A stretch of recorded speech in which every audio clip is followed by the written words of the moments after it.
নাহমাদুহু নুসল্লি আলা রাসূলিহিল কারীম আম্মা বাদ। একজন মেধাবী ও দক্ষ ব্যক্তি ক্ষতিকে লাভে রূপান্তরিত করে।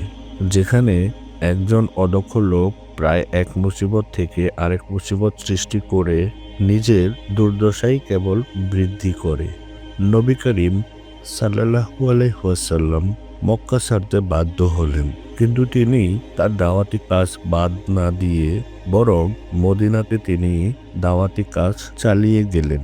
আর তাতে মদিনা বিদ্যুৎ গতিতে ইতিহাসে স্বীয় স্থান দখল করে নিল। ইমাম আহমদ ইবনে হাম্বল রাহিমাহুল্লাহকে সাংঘাতিকভাবে অত্যাচার ও নিষ্পেষিত করা হয়েছে।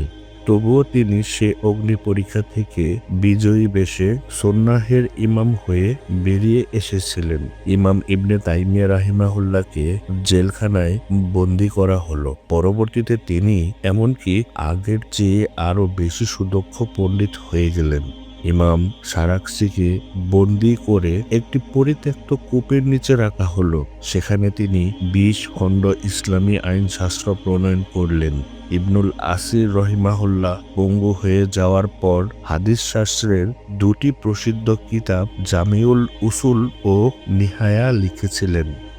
ইমাম ইবনুল জাওজিকে রহিমাহুল্লাহ বাগদাদ থেকে নির্বাসন করা হলো। তারপর তার ভ্রমণকালে তিনি কুরআনের 7 কেরাতের প্রসিদ্ধ ইমাম হয়ে গেলেন। মালেক ইবনে রাইব মৃত্যুশয্যায় শায়িত অবস্থায় তার প্রসিদ্ধতম ও সুন্দর সুন্দর কবিতাগুলো আবৃত্তি করেছিলেন, যেগুলো আজও মূল্যায়িত হয়।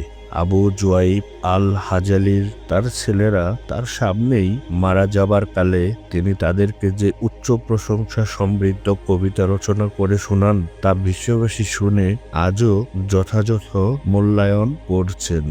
তাই যদি আপনি দুর্ভাগ্যগ্রস্ত হন, তবে আলোর দিকে তাকান। কেউ যদি আপনাকে লেবু চিপে 1 গ্লাস রস দেয়, তাতে আপনি 1 মুঠো চিনি মিশিয়ে দিন। আর যদি কেউ আপনাকে একটি সাপ উপহার হিসেবে দেয়, আপনি এর দামি চামড়াটা রেখে বাকি অংশটুকু ফেলে দিন। ফরাসি বিপ্লবের পূর্বে ফ্রান্স 2 জন মেধাবী কবিকে বন্দী করে, একজন আশাবাদী, অন্যজন নিরাশাবাদী। তারা উভয় জেলখানার জানালার শিকের ফাঁক দিয়ে তাদের মাথা বের করেছিলেন। আশাবাদী কবি আকাশে তারার দিকে তাকিয়ে হেসেছিলেন, যখন কিনা নিরাশাবাদী কবি রাস্তার ময়লার দিকে তাকিয়ে কেঁদেছিলেন।